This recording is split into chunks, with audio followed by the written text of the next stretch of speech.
Back in action, back in your ears, and now I guess nowadays, Marcus, we're back in your faces too, since you can see us. Yes. On the the Puckleheads back in action after a hiatus here. Always tough to figure out a schedule, but glad we can get back to it, Marcus. It's been a little while since we talked, our Halloween special, costumes and all. Now we've moved past Thanksgiving into the holiday season here. How are you doing over there on the West Coast, Marcus? Doing very well. Excited to talk some hockey and talk just how wrong our preseason predictions have proven to be so far. Lots of surprises across the NHL so far. So I guess let's just get right into it. What's been your biggest shock so far this season? Yeah, listen, I mean, this NHL season's been certainly an interesting one, scoring up a little bit. That's always good to see with us. But for me, Marcus, I mean, as we predicted, the East being a little bit stronger than the West. But, man, some of these teams in the East, I can't even believe it. I mean, obviously Montreal got off to a great start, and the Flyers have been a surprise out there. And, heck, even my Rangers have shocked some people. But I got to give it to Columbus if we're going to talk a surprise in the NHL here. I mean, but more than anybody. And I know Toronto's been decent, and then over in the West, Edmonton's been okay. But, I mean, Columbus is just playing great hockey, frankly, right now under John Tortorella over there. And they seem to be figuring things out. Obviously, a very strong, youthful blue line carrying their load. Bobrovsky's been great. I mean, and they're scoring in bunches right now, Marcus. I think it's gotten to the point now that we're moving into towards Christmas. I mean, they're a threat. They're a legit playoff team, I think, at this point. You have to start considering, Columbus a threat for what they've done. I think there's no doubt at this point. I was reading a great article today, Ryan Lambert on Yahoo. He had a line that really struck a chord with me, and he said that, when healthy, Sergei Bobrovsky is easily one of the 8 or so best goalies in the world, and he's showing that this year. I think similarly to what we saw with Montreal last year. That was the French pronunciation of Montreal for all you Francophiles out there.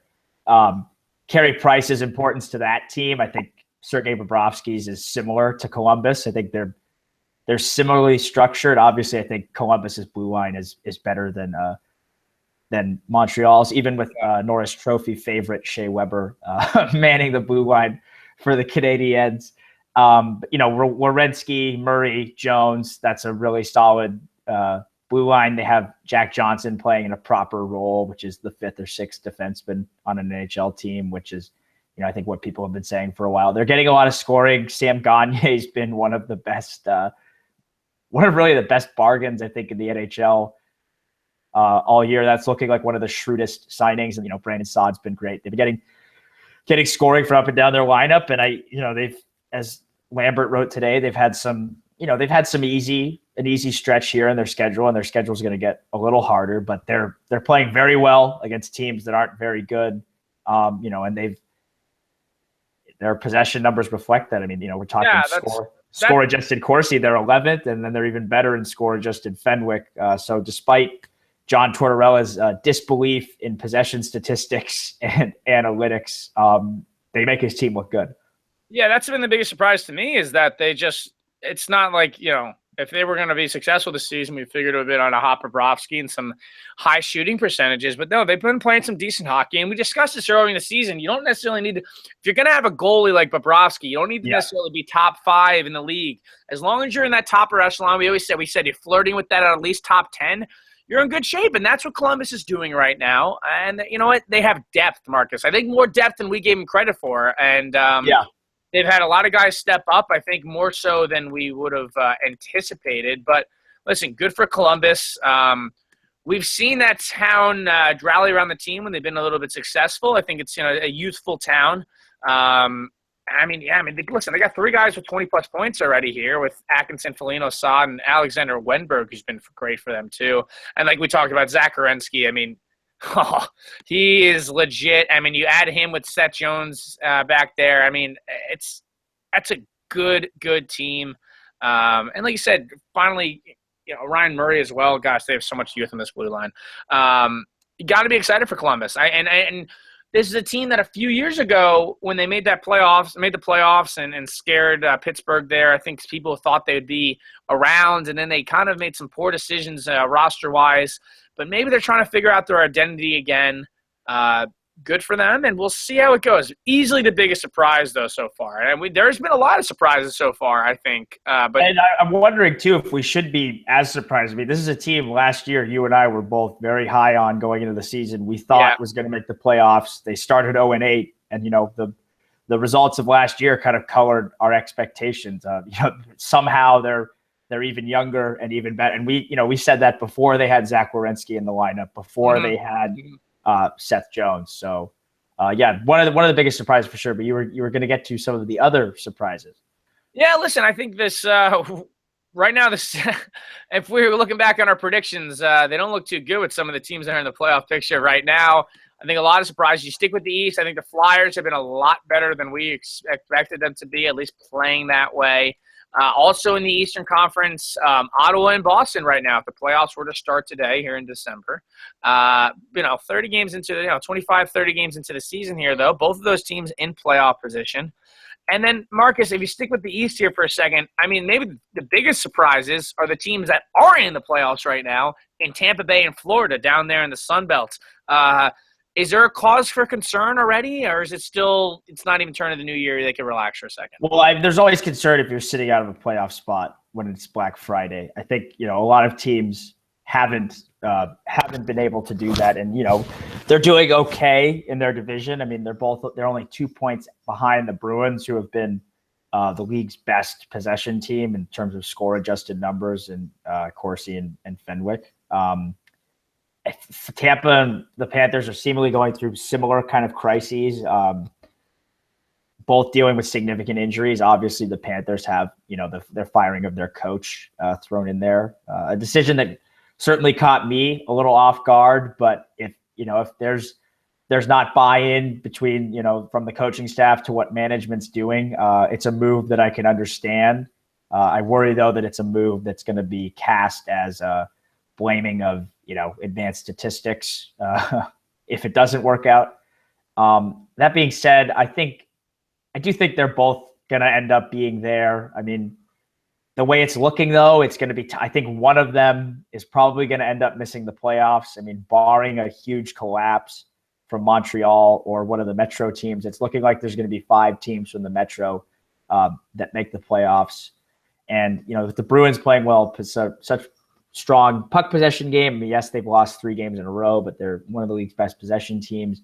Barring a nosedive from them, I don't really see both of them getting into the playoffs. So, yeah, I think there is concern. I think the bright side for them is what Ottawa is doing right now is completely unsustainable. Yeah, that's the one team that, to me, I think Boston, if they keep it up, could obviously make the playoffs. But Ottawa, I still don't take seriously. They're just – they'll eventually cool off. They've gotten some, maybe inspirational. No way. Oh, God. Greggy is jumping in here live. Greg Ackerman, the leg from Kansas City. Is he going to be in the video chat? I have no idea. I thought we were just doing it for viewers, but I can eject him or mute him if he strays away from the... Hey, man, what? More the merrier. I don't really care. But regardless, he says he's not jumping in. He just wants to listen. Oh, he's just viewing. Okay, cool. He's our one viewer right now. Thanks, that's cool. I was going to say, I probably caught us off guard is because we usually don't have 5 viewers. So it's usually just people watching the YouTube later. That being said, listen, I think Boston's going to be fine, but I think they could legitimately be in the playoffs. But Ottawa, they're just not. They're not a legit team. Their roster depth is just not there. And like I said, I think they got some, inspirational goaltending from Craig Anderson, for rightfully so. But I'm with you. At that point, it's probably looking at one of those teams missing the playoffs. And I think at this point, the Islanders are a lost cause. They're just a disaster. It's going to get interesting on the island because of John Tavares' pending unrestricted free agency. I believe he's a free agent in 2018. I was going to say it's not this season, but I think it's the season after he's a free agent. Yeah. They're going to probably they're probably going to have to not mute. Excuse me. They're probably going to have to boot some of their players at the deadline to get picks. Sorry, they signed Kyle Clutterbuck, so they're in great shape. That one of the more confusing. Kyle Clutterbuck to a big contract and go after Andrew Ladd instead of keeping Okposo and Nielsen. You're like, easily the two best players of the past, decade before Tavares showed up. So, yeah. 10 points out this early does not bode well. No way. Certainly, they don't have a team do it. I said I barely had them as a playoff team going in with their losses, and they're not. They screwed this up big time. Maybe Greg will see them in Kansas City in a few years. Who knows? Another team that is surprising, but on the positive side, is one that you and Greg are familiar with, the New York Rangers, who, according to the statistics I'm looking at now, have a plus 35 goal differential. They're one of the best shooting teams in the league. Their shooting percentage ranks first in the NHL, as does, unsurprisingly, their PDO with their save percentage, which is going to happen, yeah. Sixth best in the NHL. We talked a little bit about this at Halloween, about how, because they've continued to surprise. Are they for real, or is this a house of cards that's waiting to collapse? I think I go back and forth all the time. I mean, they had a bad stretch there. They were winning games they didn't deserve, and now they've kind of turned it around and kind of progressed back to the positive end of the spectrum. I still don't know. I still think listen, they're obviously going to be a playoff team, and I think they're a scary team no matter what. They still need to address the blue line, and I think that's it. I think right now, as the team stands, if they get the right matchup, they could, win a playoff series and get to the second round. If they improve and bring in a top four puck moving defenseman, then all of a sudden, hey, maybe this team's going to be legit. Because if they could score, even if they score at half this rate in the playoffs, they drop to begin with. So with scoring, so at this point, I'm not positive they're completely legit. I still don't think they'll win the division. I think at this point it's going to be Pittsburgh taking over that. But they're going to be a playoff team.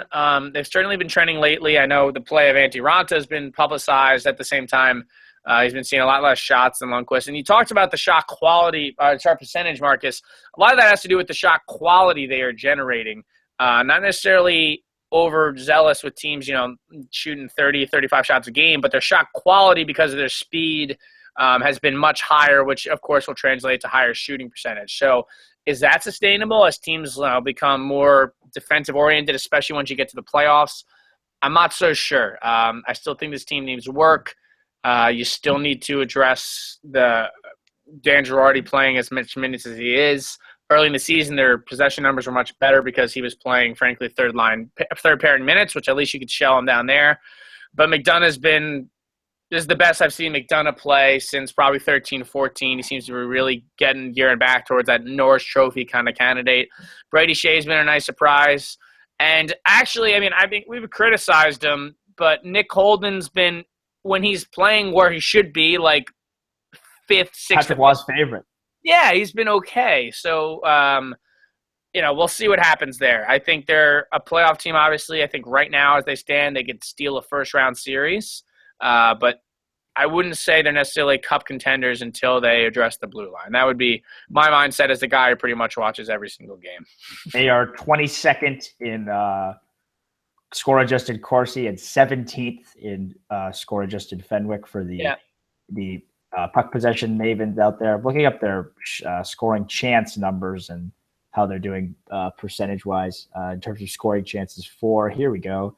They are 1, 2, 3, 4, 5, 6, 7, 8th in the league in scoring chances for. So, you're dropped off a little bit as they've cooled off a bit, but you're seeing some teams that it's a lot of teams that aren't maybe doing as well, but are scoring a lot of goals are up there. Pittsburgh's the best team in the league by that metric. Montreal is 6th in terms of scoring chances 4 per 60 minutes. The Rangers are actually 3rd.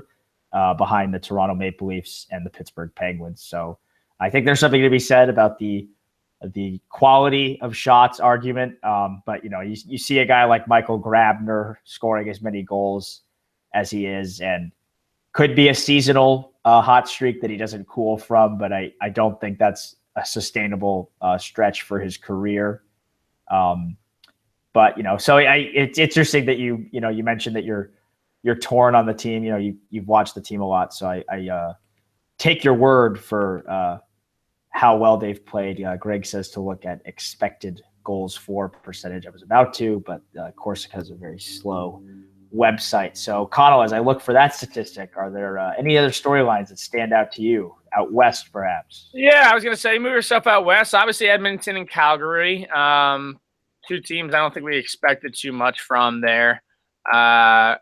Rangers, in terms of expected goals for percentage, are 1, 2, 3, 4, 5, 6, 7, 8, 9, 10, 11, 12, 13, 14, 15th, right in the middle of the pack. Smack dab in the middle there. So, average, mediocre. It's really, just right in the middle. Yeah, I think out west, you definitely see Calgary and Edmonton, representing Western Canada out there. Still two teams I really don't take that seriously. I think they're both pretty fickle. I think it'd be great for Edmonton to make the playoffs just for McDavid's sake. I think it'd be a good storyline. It'd be exciting. But both of these teams are not very great. And, Chad Johnson is like saving the season for Calgary since Brian Elliott can't get it together. I still don't think either one of those teams are going to make the playoffs. I know what the numbers say. Maybe one of them will squeak in. But, you got to be surprised with Nashville and Dallas. And Nashville has some games in hand here. 2 points out of both teams, 2 points out of a playoff spot. But Nashville has a few more games in hand than Dallas. Dallas's goaltending, as per usual, has just been absolutely atrocious. And they've certainly taken a step back, as we talked about with the losses they took this past offseason. And Patrick Sharp still yet to come back into action. They're not scoring at the goal pace they have in the past. Sagan, Spezza, and Ben down there have not been up to where they have been. MVP caliber years for Jamie Benn and Sagan in the past. So I think if you look at it, Dallas has to be in trouble the most. I still think Nashville's in better shape. And as far as Edmonton and Calgary go, coin flip on that one. I still think Calgary probably is a little bit better of a team than Edmonton does, despite Connor McDavid. Maybe that's a bit of a factor there. So maybe one of the teams slips in. I would give the edge to Calgary. I definitely think Nashville will get in there. And Dallas is my darlings, but, man, I would be very concerned if I was a Dallas Stars fan right now. The other night, to show you what a dumpster fire they are right now, Lindy Ruff, he was playing his fourth line. Like, they all had, twice as many minutes played halfway through the second period than, Spezza, Sagan, and Ben or something like that. So certainly not a recipe for success. Yeah, I think the top of the Pacific Division right now is a bit of a mirage, given how many games some of these teams have played. Edmonton and the Flames are in second and third. They've played the most games of anybody in the division and the most games of anybody in the conference except Winnipeg. All 3 of those teams just happen to sit in a playoff spot currently because of that. I actually think Edmonton has a better shot to make the playoffs than the Flames, because I think their goaltending hasn't been as good, but they're driving play in a positive direction. And a lot of that is because of McDavid and the work the top 6 forward group is doing. And if they trade Ryan Nugent-Hopkins, as they've been rumored to do at various points this year, you've seen float out a little bit, that will probably take a big hit. Still a deal I don't really get with the Adam Larson deal. He hasn't been amazing for Edmonton, and I think you can make the argument they'd be better with Taylor Hall this year. In the Pacific, I think, and even Anaheim, they've gotten 2 wins I've been able to see recently over the Sharks. The first one, the Sharks probably played their worst third period of the year. The second one, not much better third period. The Randy Carlyle effect is real. Their puck possession numbers are a lot worse, and I think they're a worse team with Carlisle coaching than with Bruce Boudreau there. The Sharks are 2 points back of first in the division with a game in hand on the Ducks, 3 games in hand on Edmonton and Calgary, although they've got their own injury issues to deal with. Yeah, they've been plagued pretty early on here. Yeah, Hurdle's out long-term. Vlasic and Schlemko both could be out on the road trip. So their depth is getting tested early. And then, the Kings they're hanging around. They're 7-2-1 in their last 10. They've played the least games of anybody in the division, and they're 5 points back of Edmonton, and they've got 4 games in hand. Peter Budaj's been a really nice surprise for them. If you're not surprised, as I am, by backup goalies outplaying Jonathan Quick, because that's happened pretty much each of the last few years in Los Angeles. Yeah, and the Central's more interesting to me than the Pacific because we've talked about the Pacific's not very good. I actually think the Ducks are going to drop. I think it's going to be Sharks, Kings, Oilers that make the playoffs from that division. But as it stands right now, there could be 4 teams, and if that happens, I think we'll all be shocked based on our preseason predictions. But the Central is a lot more interesting. Yes, the Jets are in 4th place, but they've played 32 games and they only have 29 points. Anyone who's fooled by the standings there, I have a bridge to sell you. The Preds have played, the least amount of games in the conference, tied with Arizona, LA, Colorado, and Minnesota. They've improved a lot since their slow start to the year. Pekka Rinne's been a lot better. They still have some strange home road splits that I don't really have an explanation for. They've lost 2 in a row lately. The Wild have been a pretty quiet, nice little surprise. Boudreaux. Wild are a good team. I think the Wild are a pretty legit team. That's another team that if they get that's one of those teams that needs that third line scoring right winger at the deadline. I think they don't have to do too much. Jerome Iginla. Yeah, honestly, that's the fit. I think Iginla's going to be the guy because the Avalanche, to nobody's surprise, are just a disaster. And so, yeah, I'm a fan of the Wild actually right now. They're playing some really good hockey. I've had a chance to watch a few of their games, watching a few periods here and there in the game center. So it's been fun. I think good for the Wild there. I also think at the top of the Central, the Blackhawks are a bit of a house of cards. I mean, the reason they're very good this year, in addition to their top-end talent, the 26th best goaltender of all time, according to the NHL Network, Corey Crawford's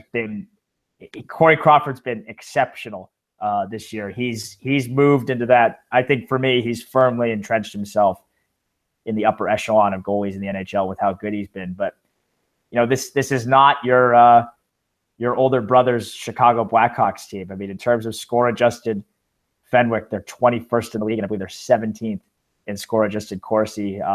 They played the 15th, excuse me. They played the Sharks a couple weeks ago. Had a chance to watch them. Fully healthy. Crawford was in. Sharks had a pretty smooth 2-0 win against the Blackhawks. I think it's, we've talked about it a little bit because we both, I think, we thought they'd hang, but I think they'd take a little bit of a step back. The years of having to sell off their good young players as they've re-signed their veteran core has caught up to them, and they haven't been able to fill the team with the same depth. Now, that being said, they've got a lot of rookies. Joel Quenneville is one of the best coaches in the league. I can certainly see them pulling it together, but I don't think they're going to end up being first in the Central when all is said and done. Then you have the Blues, who are just continue to be there every year, even when they have strange head coaching drama. They are. They can just hang around. There's that team that's always just there. Playoffs, but I don't. Never is really going to get over that bubble, so to speak. Yeah.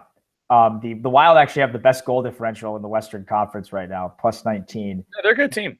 They're 3 games in hand on the Blackhawks. They're not I'm not sure what their possession numbers were last year, but I don't know if Boudreaux is having the same effect, so I can't speak to that. I also haven't seen them play a whole lot, but they're in a prime position to take that first spot in the division. And honestly, I wouldn't be surprised seeing what I wouldn't either done in Anaheim the last few years.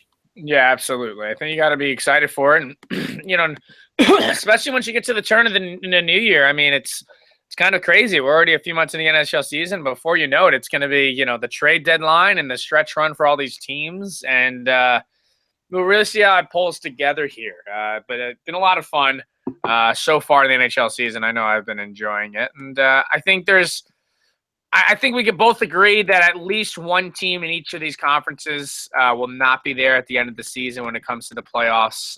Certainly, I think the Senators in the East, and then either Calgary or Edmonton, at least one of them will slide out of there and go from there. Marcus, we haven't been able to touch on it because we haven't been around here, but I wanted to get your thoughts, especially you being a little bit closer out there with the Las Vegas Golden Knights coming the Vegas Golden Knights. Vegas Golden Knights. That's right. They don't have loss, and they might not even get Golden Knights by the end of this thing here.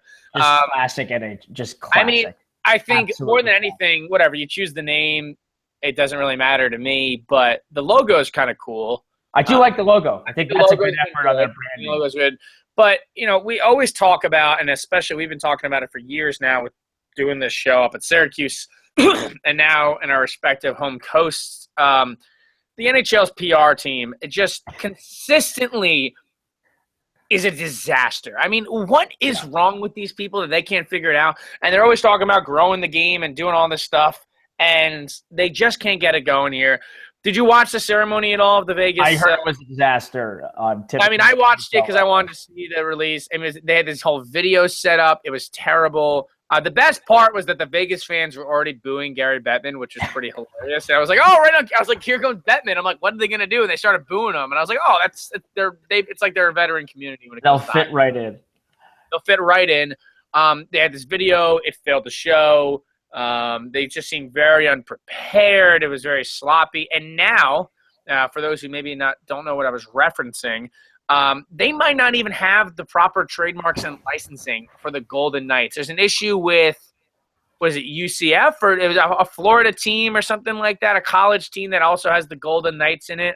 And so now, after weeks of releasing the name and merchandise and all this stuff, what a disaster could turn out to be. What is it? Golden Knights. Yeah. So it could turn out to be just, I mean, how embarrassing would it have to be for this league if they actually have to revoke this name? I mean, what a disaster that could turn out to be. Well, I just wonder, how people whose job it is, and I know it's been a while since the NHL started a team, but how there's not someone there who could vet these names and see if these names exist and are trademarked, and seeing, how similar their logo and marks are. It's you mentioned the struggles in their presentation. It seems like they've got it down on the hockey operations side. Like they're starting to hire people. They shut down general manager because they hired him. But it really doesn't seem like they have it together on the business operations side, which of course is completely expected from an NHL expansion franchise, given what we've seen. I'm not really knowledgeable enough to say that they're not going to be able to get the name. I think and Greg chiming in here, I agree. From what I've read about it, it sounds like they'll be able to settle this. But the fact that this is even a discussion is just an embarrassment. It wouldn't happen. I don't think it would happen. It's just ridiculous. Like that's just, even if they got the Golden Knights name, they should have made sure they went through the protocol to make sure they, whether it was the logos or whatever it may be that the issue is. It's just, it can't happen. And it's just, it looks so bad for the league that is already considered, the little brother of the major four leagues in the United States with, the NFL, MLB, and NBA. And so you're trying to grow things, and that's great. And, I'm not the biggest fan of expansion when there's other franchises that are fluttering with tickets when it comes to ticket sales. But we'll see what happens. I do really like the logo. The name is I mean, it's okay. It's kind of hit or miss with me. It just seems like they had the blinders on. Like they've all the teases have been, Knights is going to be in the name. Like they wanted this forever. So I can see why they'd overlook something like this when they're so intent on, having a name like Golden Knights, and they're a new organization and they're not maybe familiar with the protocols. It just, you expect a little more, honestly. But given the track record of, marketing efforts and things we've seen, I like I said, I shouldn't be surprised by how this is going. It doesn't look good optically for Vegas. That's the biggest thing. They'll get this done, but it just looks so amateur. And this is a professional sports league, and it's grown so much. Can we talk about how dumb it is to eliminate the loss in Las Vegas? Like, why is that? Like, why? Like, why do they have to be the Vegas? The Jose Sharks, the Angeles Kings, like the Vegas Golden. Yes, I get that's the nickname, but that's not the name. That's not the city's name is Las Vegas. Like, are they that afraid of gambling connotations that they can't put the loss in the name? The only thing dumber Vegas doesn't associate that. Like, it's just really bizarre. The only thing dumber than that is the Golden State Warriors.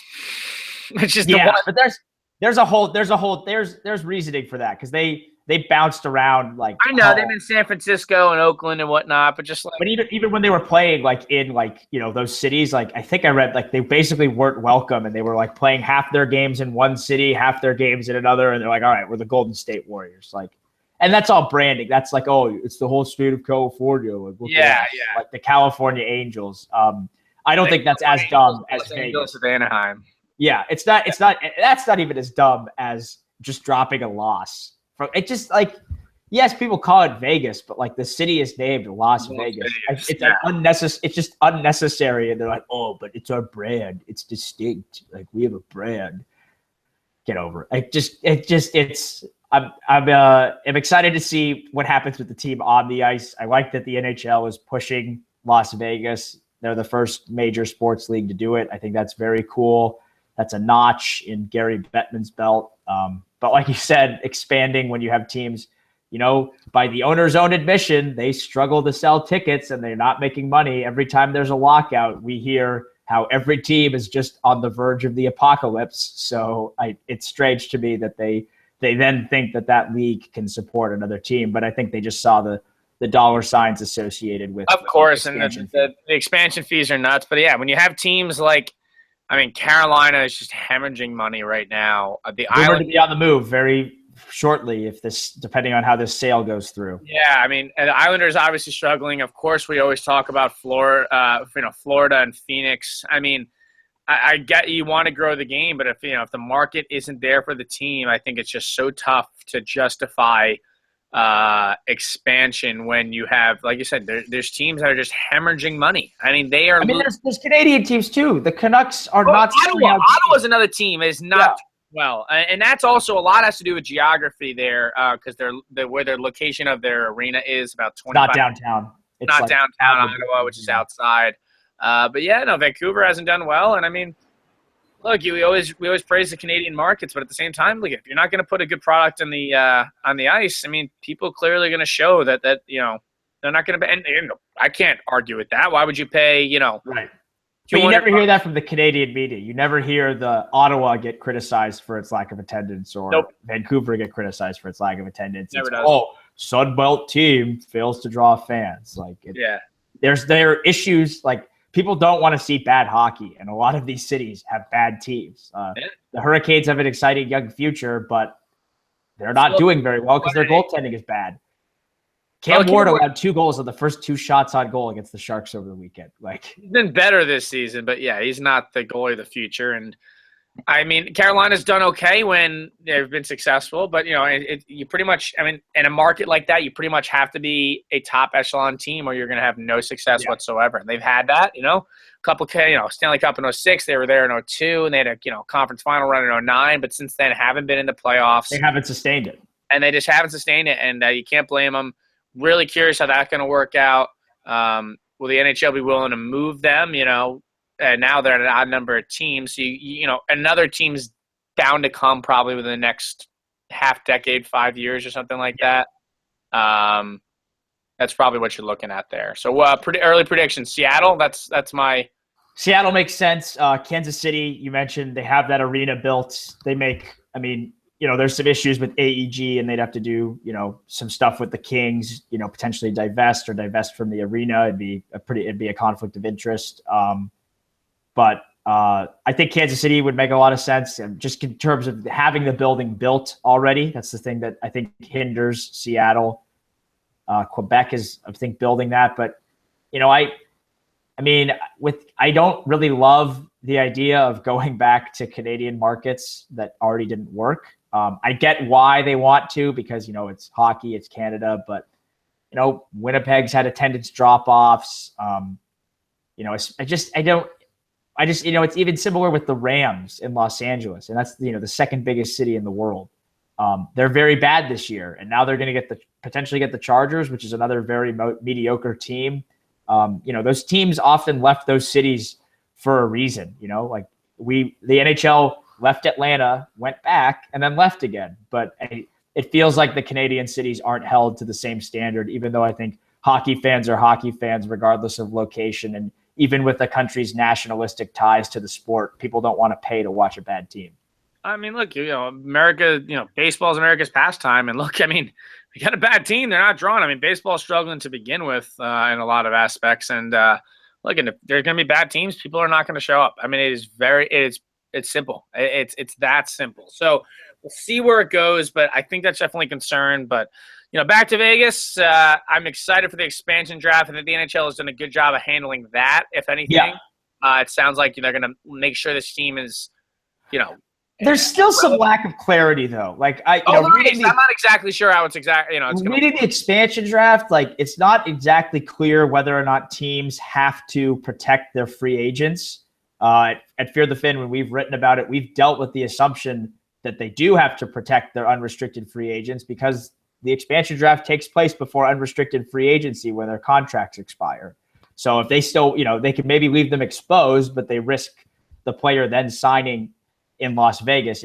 Speaking from a Sharks perspective, because they have a lot of potential free agents this summer. There's still some like weird gray area there, but I do think they're handling that one. I mean, the George McPhee hire was very good. He did a great job in Washington. Martin E. Rat for Philip Forsberg notwithstanding. Every GM has a trade like that. And, they're making some savvy hires. I mean, hiring the general manager guy as a cap kind of expert, and using that model to see their cap space and stuff. I think hiring someone who knows the CBA in and out like him is very, very smart. So I agree. I agree with you. I think that's been handled well and even better than the business stuff, but the business stuff is just such a low bar. Yeah, it has been for years at the NHL, and so we'll see where it goes from there. Good to touch on it. Well, hopefully the Vegas Golden Knights will stay the Vegas Golden Knights. Staying in the business spectrum of things, Marcus, another thing to touch on, the Olympics has been a hot take. I mean, it's around the corner here. A little bit more, about 14 months away, frankly, from the Winter Olympics, if you think about it. And the NHL players still no verdict if they're going to be allowed to go. There was apparently a proposal by the owners in the league to extend the collective bargaining agreement by, I believe, 3 years in exchange for allowing the players to go to the Olympics. It would also require another World Cup of Hockey. And after reviewing it, the NHLPA chose to reject it, Marcus. Probably much to our displeasure because we want to see those NHLers in the Olympics. I guess there's a deadline, Marcus. It's coming up pretty soon. I believe it's in within 2 months or so here. I think it's like 6 weeks or 7 weeks. Do they get this done? Or is the NHL really going to risk this? For my money, I understand the risk factor with the insurance. I get that. But it is free PR. And we saw how much fun the last Olympics were. 2010 was incredible. And 2014 with the great shootout with TJ Sochi out there. I mean, it does good for the casual hockey fan. And the World Cup of Hockey was not as big of a success as they had hoped, both on the TV ratings and as well as ticket sales. Is this another PR mess that the NHL is going to have to handle if they don't let these guys go? Well, it was a success for them compared to the Olympics in that they took home all of the gross receipts. Yeah, exactly. They don't get a cut of the Olympic revenue, and the owners are not willing to shut down their season. I think it's a pretty bold and kind of Bush League negotiating tactic to try and extend the CBA in exchange for getting the Olympic rights, especially when the owners have opted out of the CBA and we've had lockouts pretty much, I think, the last 3 times the CBA's expired, at least the last 2. So I find that to be humorous, but I'm not exactly surprised from a group of wealthy people to have those views. Look, they just, they don't feel that the economic gains to them are a benefit. I think it's a more nebulous thing, but the Olympics are the biggest stage in the world. You may not be able to track the impact it's had, but I think it's great exposure for the sport. Yes, they don't get a cut of the receipts, but like you said, you shut down your season for 2 weeks and you get PR on a worldwide stage, on the arguably one of the biggest stages in sports. Even if the Olympics have become a little diluted, the hockey is arguably the premier event at the Winter Olympics, or at least it has been since the NHL's been there. certainly the last two Olympics, I think it's, in Vancouver, it was probably the one of the highlights, other than, individual athletes like Shaun White chasing medals and, some of the other events. But it's like the men's and women's basketball of the Summer Olympics. It is the premier team sports event, especially when the pros are involved. When the pros aren't involved, I'm interested to see how many players defect.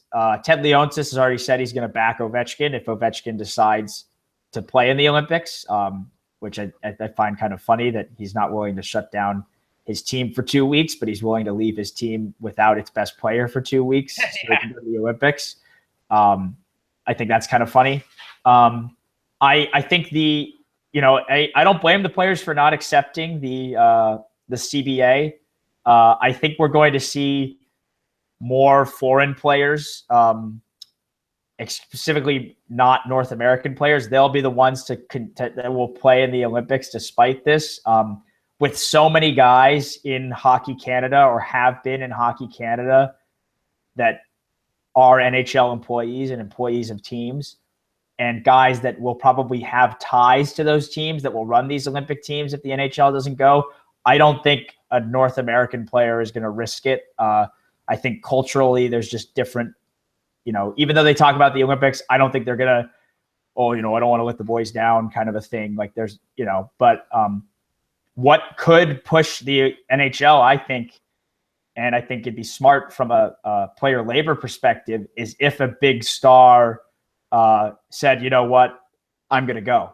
And, but, and if Hockey Canada or USA Hockey then acquiesce to that, that will be very, very interesting. But I think because of Hockey Canada and USA Hockey's ties to people who are in positions of power with NHL organizations, I don't think they're going to let a player go to the Olympics. Now, the Swedish Hockey Federation, I think they have some ties, and certainly there are personnel guys that have ties. Same with Finland, same with Russia, same with the Czech Republic. But I think they're going to be more accepting, and they're going to understand, look, this is a major international tournament. Like, you should be able to go. So I think it's an area that really hasn't been talked about a lot in the coverage.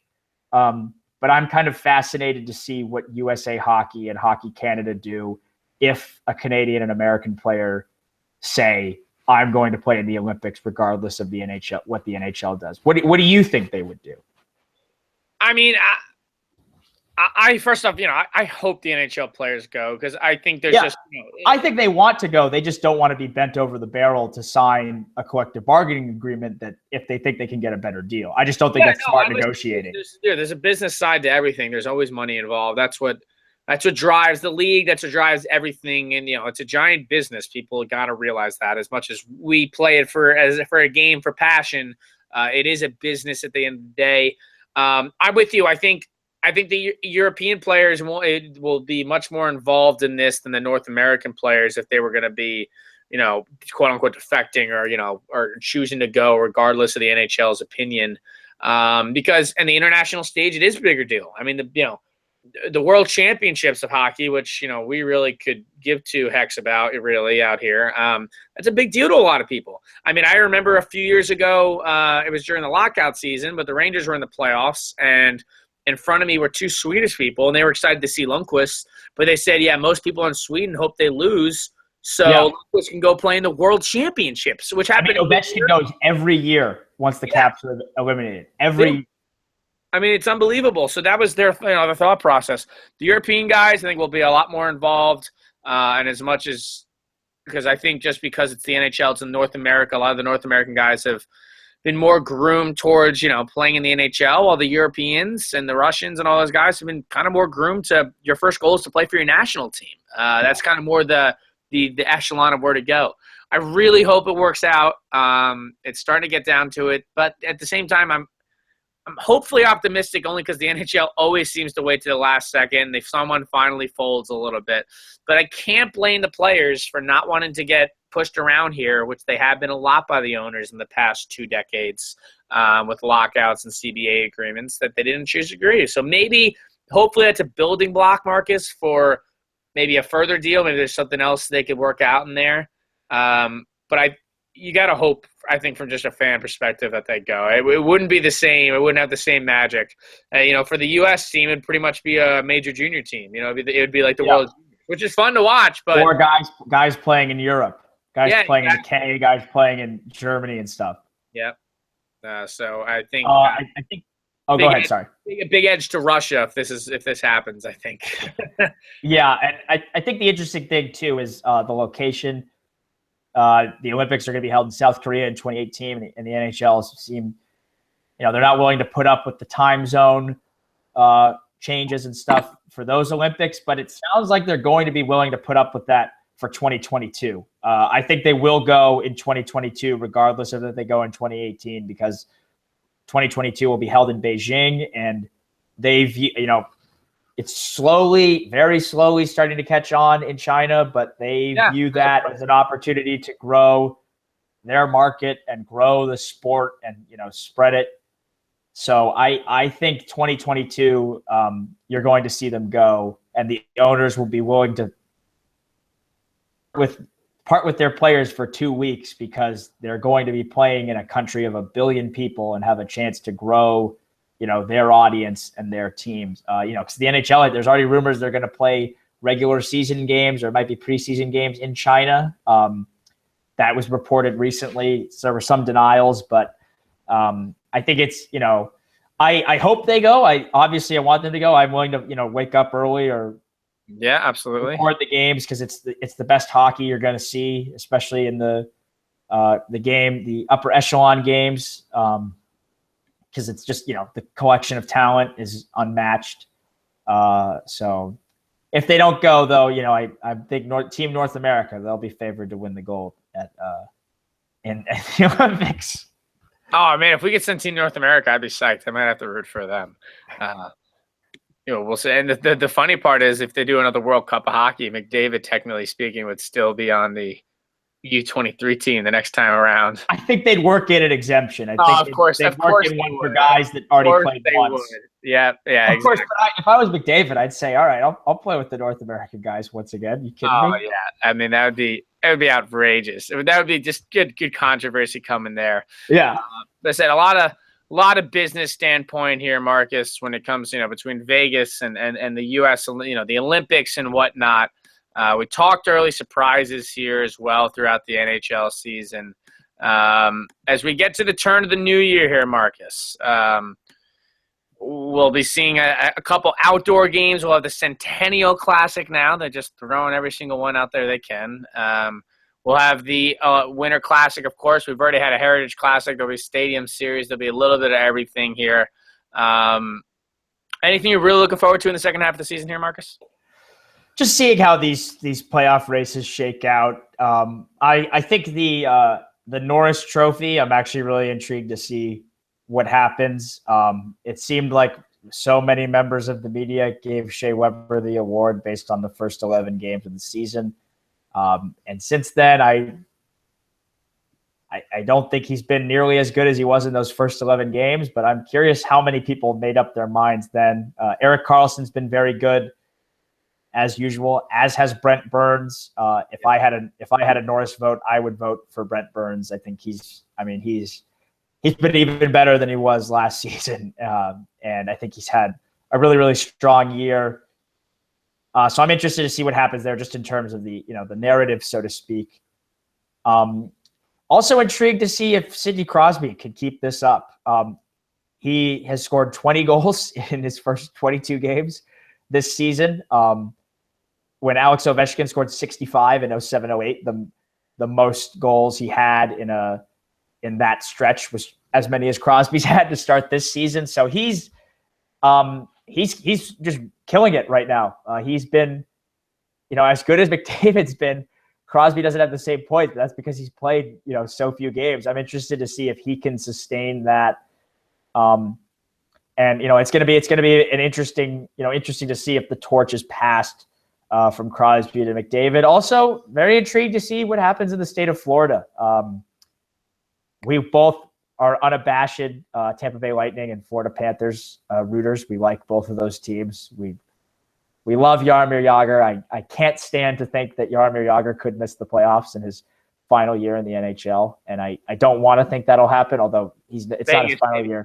Yager's gonna be the first Vegas captain, and it's so obvious. Like that's like a match made in heaven. Yager. Well, he doesn't do any of that stuff, right? So he used to have a gambling addiction apparently, so he stopped all that. But yeah, I know. But I still think it would just be hilarious to have Yager out there. I think that would be funny. Intrigued to see what happens there.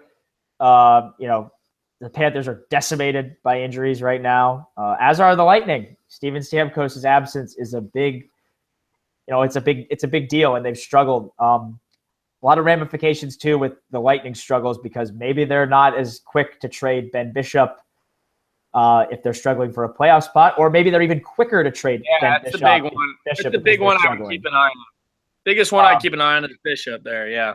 And Dallas could certainly use him. As we've talked about. So yeah, Florida, Crosby, v. McDavid, and the Norris Trophy race are the big three things that I'm excited to see as we head towards 2017. How about you? What are you most excited for? I would love to see. I mean, I'm curious if Crosby, it'll be tough. I'm curious to see if anybody's going to get 100 points. Probably not. McDavid and Crosby probably have the best chance there. I'm also, just from an entertainment standpoint, looking forward to the All-Star game because they changed all the rules to make sure the John Scott thing can't happen. But I'm really hoping something catches on and they troll the hell out of the NHL, the fan base, and a guy I don't know, just some random six man defenseman or something like that, or a guy who's only played a handful of games, been a healthy scratch a bunch, so somehow gets into the All-Star game because to me that's hilarious, and I love seeing people freak out about that. The moral outrage. Yeah, I just think it's hilarious. I don't know if I could think of a good example right now, but anybody you can think of, if you want to get it started, Marcus, I will jump on the bandwagon just out of a pure entertainment standpoint because the fact that people continue to freak out about that stuff, I'm just make it back in the day when the coaches decided and stuff for the players. Don't have a fan vote. If you're gonna have people vote, then you can't really argue with it. That's the way it works. So I would love to see something happen. Probably won't now because they made that John Scott rule basically, which is even funnier than anything else. But yeah, jump on a bandwagon. If anybody's got any ideas, tweet it out to me.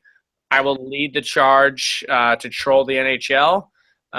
Anybody you could think of, whether it's a backup goalie or just a fourth-line scrub hockey player, I'm in. Backup goalie would be. Backup goalie would be even maybe Philip Grabauer or someone who starts 4 games a year. Done. That's it. So we're jumping on Philip Grabauer's. I'm gonna tweet that out. I'm gonna get that going. So there's my guy. So we got it. This year we're going backup. Last year we had fourth-line goon. This year we're going backup goalie. So I'm gonna see if I can get that going. I'm gonna vote. I'm gonna just stuff the ballots. And see if we can get Philip in there. You know what? He deserves it. I think that's our move. So I'm going to go with that. So Philip Grabauer, gets his 9 starts a year. Is there a starts requirement for goalies? I have no idea. The rule let me read it out because they made the John Scott All-Star rule. Scott All-Star rule. Maybe Curtis McElhinney. He's got 4 starts. Here's another one. Good. NHL puts in John Scott rule for fan voting. Here we go. Great. Aaron Dell, the Sharks backup, although he's played 5 games. That's as many. Grubauer's actually played 6, so maybe he's played too many. Oh, it might be too much for my liking. I might need to. Eric Mazinik, the backup in Nashville, is a target. I think backup goalie is the move here. I think backup goalie would be hilarious. Yeah. That might be the move here. Yeah, I agree. Players who are injured or in the minors won't be active on ballots until they're back in the NHL. Injured players? Yeah, you can't have injured. If someone is voted captain and is hurt or in the NHL, the player with the second most votes gets it. Fans will vote the captains regardless of position, and then they'll pick out the rest of the team depending on other votes. So, it's nothing too much. But, yeah, you can't have a guy in the AHL. That was the big thing last year with the AHL. So, yeah, backup goalie. Figure it out, whether it's Philip Grabauer or somebody else. I want a backup goalie. I got to see if I can write him in. Yep, he is. I just chose him as my there's the first goal. Wait, hold on. I don't know if it worked. I don't know if it actually worked. I'm going to do it too. This is